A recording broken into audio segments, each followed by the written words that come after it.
Bienvenidas y bienvenidos de nuevo a esto que es Hazte una pregunta versión YouTube. El día de hoy estamos nada más y nada menos que con nuestro ya habitual invitado, pero no por eso menos especial, Marcos Represas, arquitecto, filósofo, youtuber, divulgador, diría yo, maestro, ¿no?, de filosofía. Marcos, un gusto poder estar contigo nuevamente. ¿Cómo estás? ¿Cómo te encuentras? ¿Qué nos cuentas? Muchísimas gracias, Jorgito, por la invitación a tu canal. Muchas gracias a la audiencia que nos está viendo en este momento y que también nos ha acompañado a lo largo de los diferentes contenidos que hemos hecho con Límites Postmodernos. Y los que nos ven por primera vez, muchísimas gracias por estar por acá y ojalá se queden hasta el final del video para que vean un poco cuál es la dinámica que estamos haciendo en Límites Postmodernos para que, digamos, se incluyan, se suscriban al canal de Hazte una pregunta y puedas disfrutar un rato de divulgación filosófica. Totalmente, Marcos. Y es que hoy estamos abordando, como ya lo saben, la segunda parte de nuestro diálogo sobre el tercer capítulo del libro de Filosofía en 11 frases de Darío Strunz-River, Darío Z, que en esta ocasión se centra en Sócrates. Si no han visto la primera parte, vayan a verla, está en el canal de Marcos. Voy a intentar poner por aquí la tarjetita del video. Vamos a explorar las posibilidades aquí en YouTube. Y pues bueno, para centrarnos un poquito en el tema, ya platicábamos un poco en el canal de Marcos acerca de pues, las diferentes implicaciones que tiene Sócrates para la filosofía, las diferentes como repercusiones que tiene su pensamiento que nos legó Platón mediante sus diálogos, sus escritos, y pues cómo podemos abordarlo, ¿no? Y cómo podemos darle una perspectiva también actual. Sabemos que Darío en este capítulo va a seguir, como ya lo menciona Marcos, en el diálogo pasado más bien, va a seguir con la trama sobre Martín, esta persona que fallece, que es asesinada aparentemente afuera del subte, del metro, del subterráneo, y pues va siguiendo su historia y también la de cierta persona que lo acompaña en este caminar de descubrimiento sobre qué sucedió en ese lugar, ¿no? Entonces, en este sentido del conocimiento, vamos a abordar a Sócrates, vamos a abordar la cuestión del conócete a ti mismo. En el video pasado nos centramos un poco en el solo sé que no sé nada, entonces quiero abordar un poco la cuestión del notice auton, del conócete a ti mismo. Y sabemos que este es uno de los tantos, por así decirlo, frases que tenía el oráculo de Delfos que invitan a la persona depende de la perspectiva, muchas cosas. Para algunos, esta es una invitación a una introspección al más puro estilo contemplativo, a un ahondar en nosotros mismos para conocernos a nosotros mismos. Lo que ya Darío nos va a decir presupone un problema. Y es que una cosa es que la filosofía se pregunte por algo, y la otra cosa es que la filosofía se pregunte por cómo conocemos ese algo. Peor aún, dice Darío, que la filosofía se pregunte por cómo se pregunta cuando se pregunta por algo, ¿no? Una cuestión epistemológica, en pocas palabras. Les voy a decir que el problema con el conócete a ti mismo es que podríamos caer en la objetivación del yo. Esto quiere decir, si me conozco a mí mismo, estaré conociéndome igual que yo conozco, por ejemplo, este termo. Este termo es una cosa, es algo que está en nuestra realidad y yo lo puedo conocer. Pero si yo ahondo en mí mismo, ¿me conozco igual que lo conozco al termo? Puede que no, porque me voy a conocer de manera como sujeto, pero voy a conocerme a mí o voy a conocer cómo me conozco a mí mismo o cómo conozco en general. Entonces, estas preguntas que si bien pueden parecer algo redundantes en torno a las palabras, plantean un serio problema. Y más adelante va a decir que no se trata de un conócete a ti mismo de introspección pasiva, sino de un conócete a ti mismo quizás en un sentido de construcción de ti mismo, ¿no? De un conócete activo, de un conócete que no necesita tiempo para entrar así, sino tiempo para ahora sí que ejecutar algo, ¿no? Y va a marcar una distinción que me parece muy interesante, no sé cómo lo veas tú, Marcos, va a marcar la diferencia entre cuerpo y alma y va a mencionar a Michel Foucault más adelante y va a decir algo muy interesante, y es que para Foucault, lo dice así Darío, el alma es la cárcel del cuerpo, cosa totalmente opuesta a lo que ordinariamente traemos desde Platón, por pensarlo, de decir, bueno, es que el cuerpo es la cárcel del alma. Va a decir, no, el alma la cárcel del cuerpo. ¿Por qué? Porque no se trata de entrar a una introspección del alma, de un mundo totalmente interior, que es como una cosa o como un objeto, sino de una construcción del cuerpo.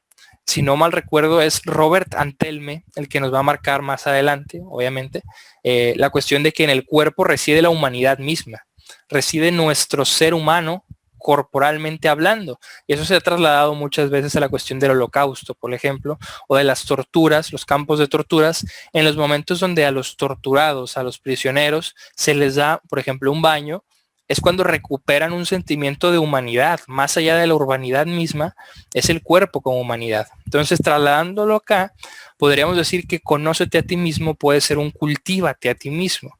Recordamos que también incluso en lenguaje bíblico la palabra conocer va a hablar de un encuentro sexual, ¿no? Por eso se dice inclusive en la Biblia de perspectiva católica que María no conocía a hombre alguno, no había tenido ese contacto. Entonces, si trasladamos esto a este contexto, conócete a ti mismo, podría ser un conocer la intimidad del yo, de manera tanto pasiva como activa. Entonces, con estas perspectivas sobre la mesa, Marcos, quiero preguntarte cómo entiendes tú este imperativo del conócete a ti mismo. ¿Desde qué perspectiva te parece a ti que sería mejor abordarla? Ya sea de una perspectiva pasiva, activa, de introspección hacia algo dentro de nosotros o de construcción hacia algo afuera, ¿no? ¿Cómo lo entiendes tú? ¿Y cómo te parece que es más adecuado abordarlo teniendo en cuenta ya sea el contexto socrático o bien nuestro contexto actual? Bien, lo que te puedo comentar al respecto tiene que ver mucho, voy a tratar de jalar el hilo que nos colocó Darío con respecto a este tema, donde él dice, bueno, el notice autón, el conócete a ti mismo, se desprendió en la cultura helénica posteriormente con una cultura del cuidado de sí, de la inquietud de sí, lo que es la epimeleia e autón, que él creo que no lo nombra con ese término, sino con el término latino, que es el de curia, el cuidado de sí. Entonces, él dice, bueno, tiene que ver un tema con lo ético, con el comportamiento, con lo dietético, con el tema físico, pero sin embargo, y que esto lo menciona Foucault ¿en qué? En la La hermenéutica del hermenéutica. sujeto, creo que hay que abordarla desde los dos puntos de vista, Jorge, porque el tema del conócete a ti mismo, ok, aquí, digamos, nosotros arrancamos con con el supuesto de que nos conocemos. Si yo pregunto a alguien, ¿quién eres? Bueno, me puede decir el nombre. Pero si nosotros nos colocamos un poco en plan reflexivo, nos daríamos cuenta que el nombre de la persona no llena en la respuesta de quién soy realmente. Es decir, pareciera que no solo responder mi nombre da, digamos, no estoy tratando de buscar las 5 patas al gato, pero digamos, podemos buscar más acerca de esta cuestión. Desde el punto de vista pasivo, creo que es importante porque nosotros tenemos un gran problema y es que estamos absolutamente acostumbrados, eh, recalco, acostumbrados en siempre estar viendo, o sea, y los sentidos siempre están hacia afuera, pero muy poco nos tomamos el tiempo al día, para no decir ojalá nunca, de vernos a nosotros mismos internamente, escucharnos, sentirnos. Digamos, alguien se quiere sentir, digamos, y le cuesta. Alguien quiere sentir incluso el palpitar del corazón y le cuesta. Digamos, es que Darío nos plantea siempre un tema de la corporalidad, pero el tema corpóreo, digamos, hay gente que se centra en esto del cuerpo, pero bien es incapaz de sentir hasta su propio cuerpo.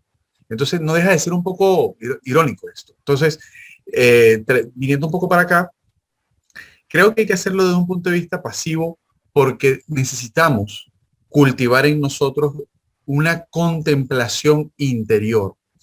Necesitamos ese meletai, esa meditación, desde el punto de vista filosófico, no lo estoy diciendo desde el punto de vista, digamos, oriental. Necesitamos contemplar adentro. Desconocemos, para aterrizar un poco más todavía esto. Si tú le preguntas a una persona cuál es la estructura de su pensamiento, probablemente no va a saber responder. O sea, ¿por qué piensa lo que piensa y cómo lo piensa? ¿Por qué cómo lo piensa? ¿Por qué siente lo que siente? ¿Y por qué es un títere la persona con ciertos estímulos externos reacciona de la misma manera? ¿Por qué siempre metemos, digamos, la pata donde siempre la metemos?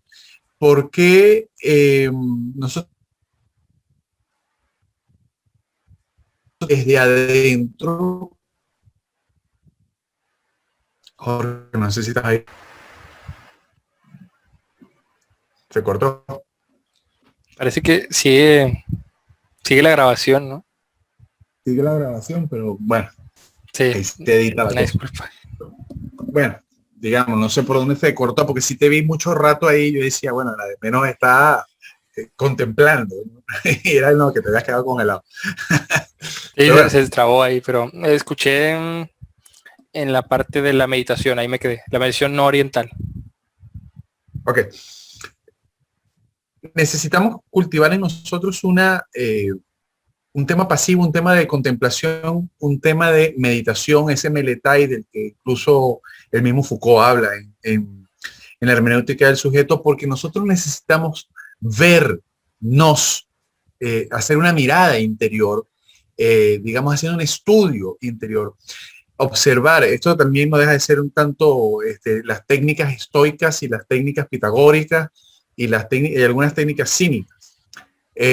¿Por qué estoy diciendo todo esto? Porque muchas veces no conocemos cuál es la forma en la que pensamos, o sea, cuál es el trasfondo de la forma en que pensamos, de la que sentimos y por qué actuamos de la manera que actuamos. Es decir, nosotros estamos muy acostumbrados a vernos siempre afuera, pero no tenemos un cultivo de nuestra vida interior.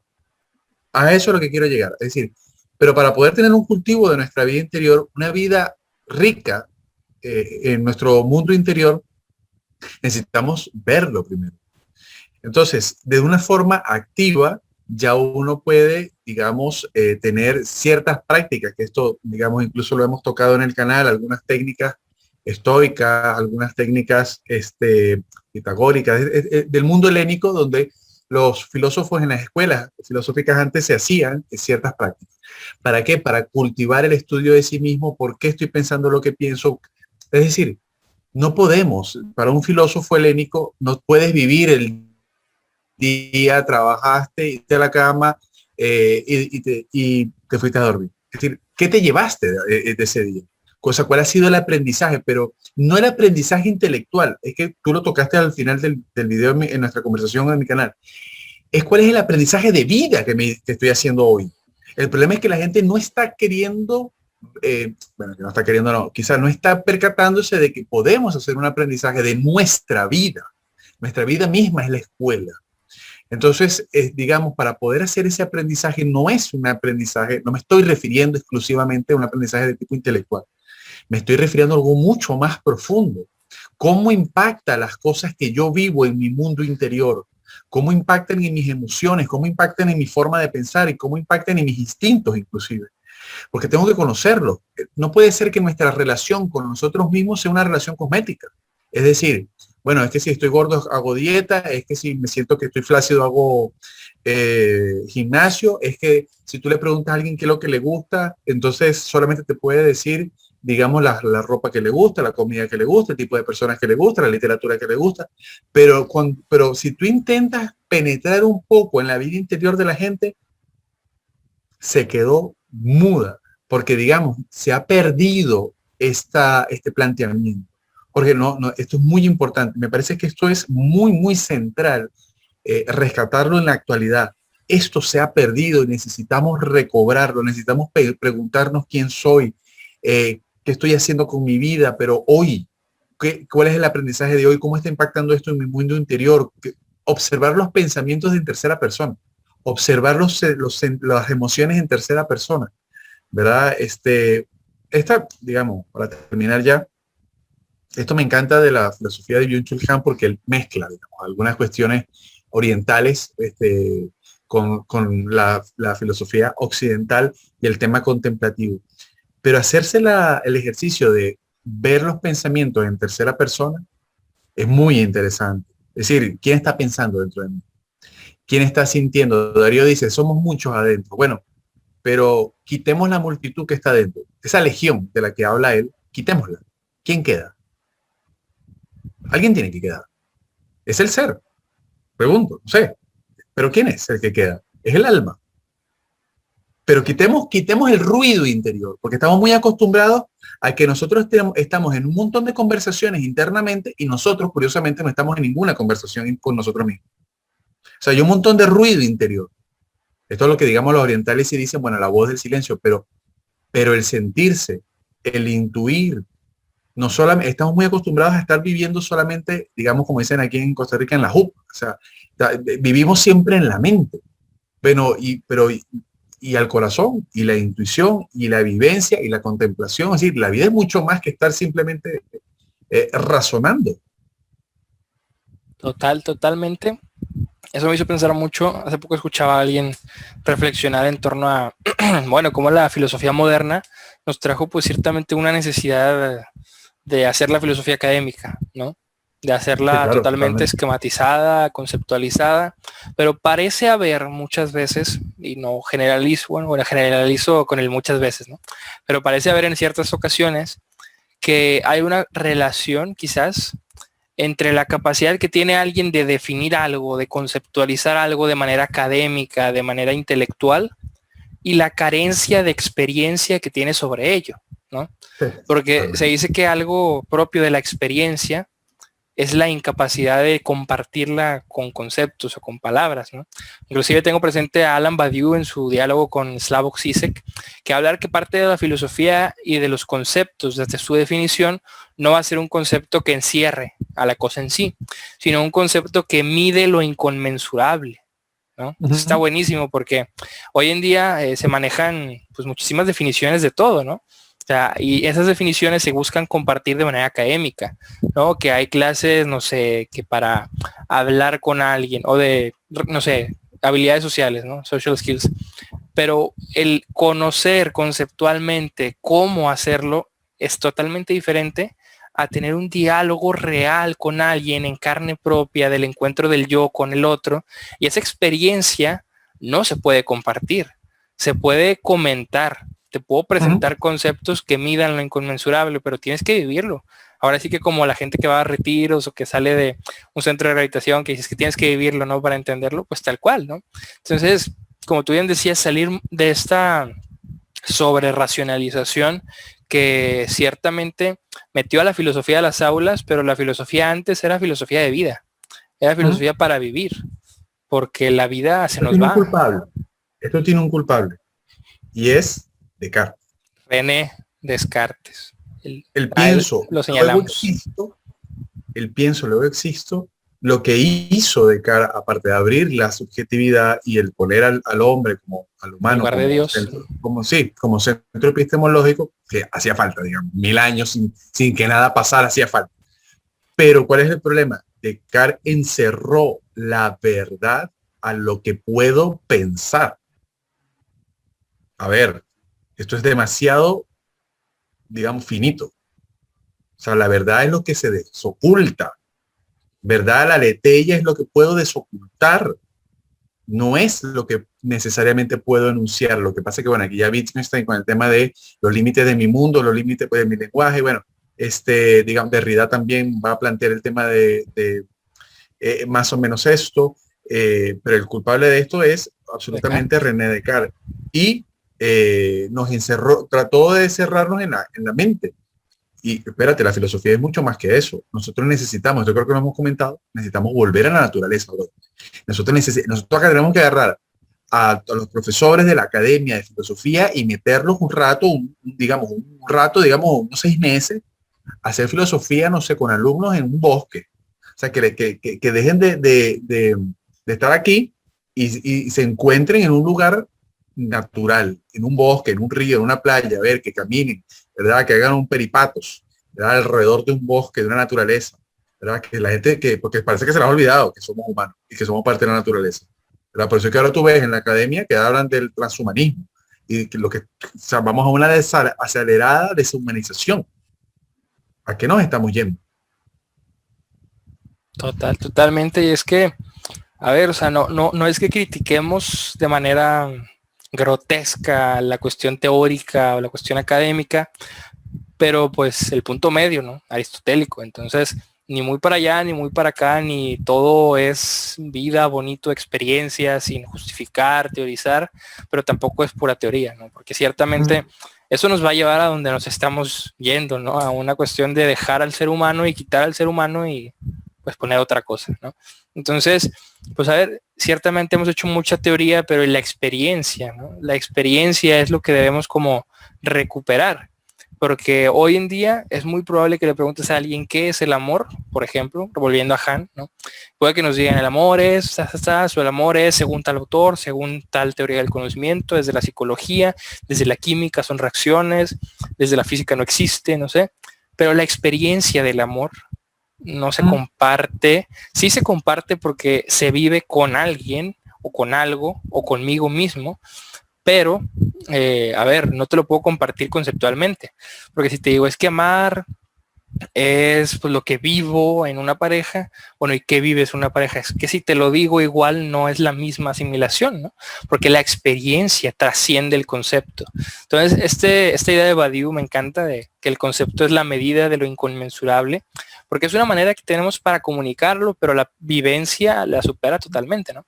Entonces, desde esa perspectiva, creo que es esto, ¿no? Es recuperar la experiencia, dejar de lado tanta racionalización y teoría para pues ver qué sucede, ¿no? O sea, porque de repente también sirve como un escudo para ya no experimentar nada, porque decimos, ¿para qué experimento si ya sé qué es acá? Ya sé qué es, sé. Y como decíamos en el video pasado, en el canal de Marcos, cuando ya sé algo o siento que sé algo, no me queda nada por aprender. Entonces, si siento que teóricamente conozco algo de la experiencia, me estoy perdiendo de mucho, ¿no? Entonces, creo que eso nos puede servir un poco para pues retomar algo de esta filosofía de vida, esta sabiduría, Sofía verdaderamente vital y no tan conceptualizada como traemos hoy en día.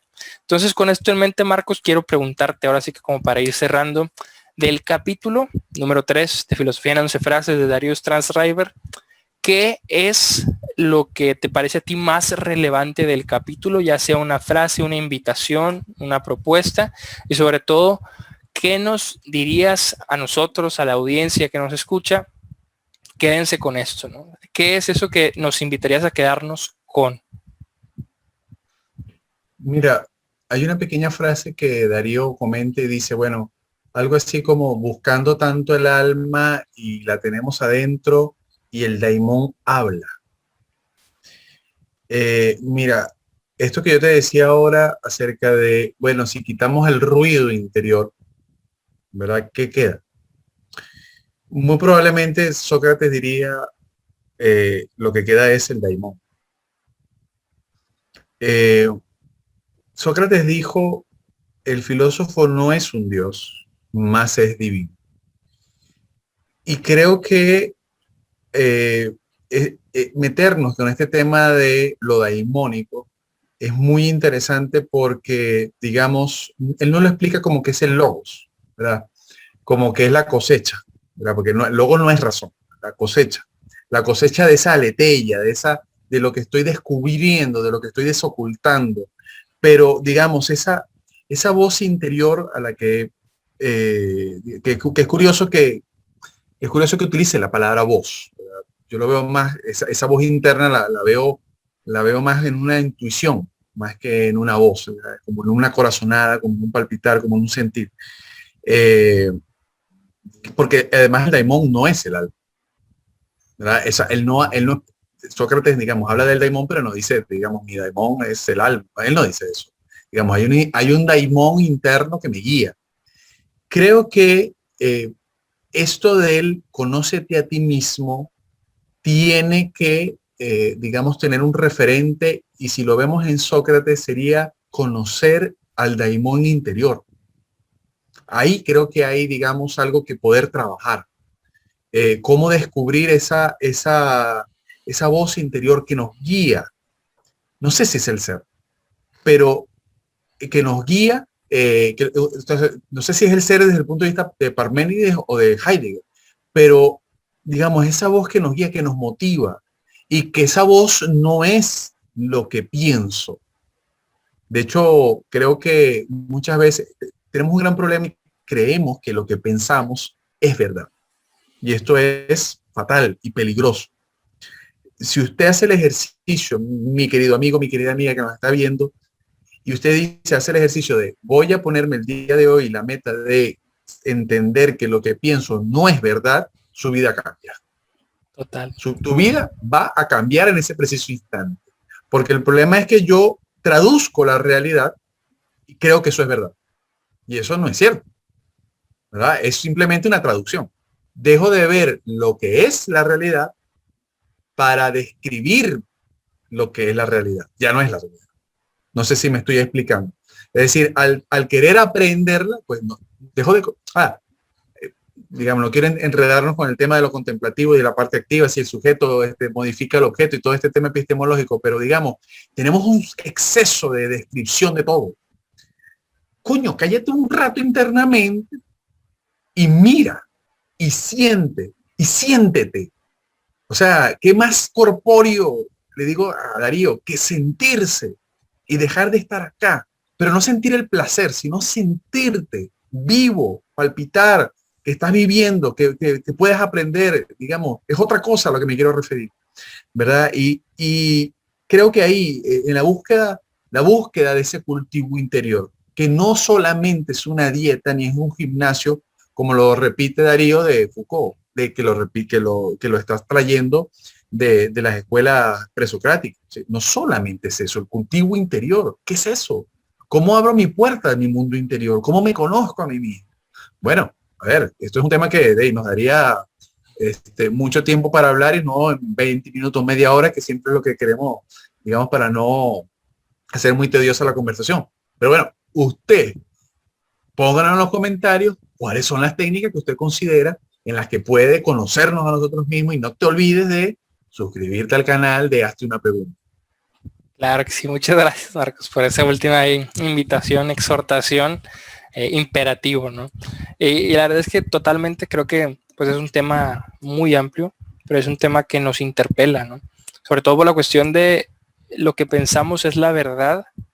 O sea, lo que pensamos que conocemos, porque hasta eso cabría preguntarnos si lo que conocemos lo conocemos o creemos que lo conocemos, y luego peor aún, ese peor aún lo utiliza mucho Darío, ya lo anoté, ¿no?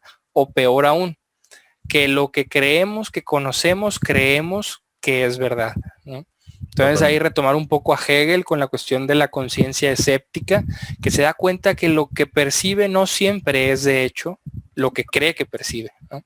Entonces vamos ahí, vamos trabajando, y este ejercicio, la verdad quiero retomar una frase de cierto creador de contenido, no sé si llamarlo divulgador como tal, que cuando habla de ideología da una definición propia y dice que para él la ideología es la falsa creencia de que mis creencias no son falsas.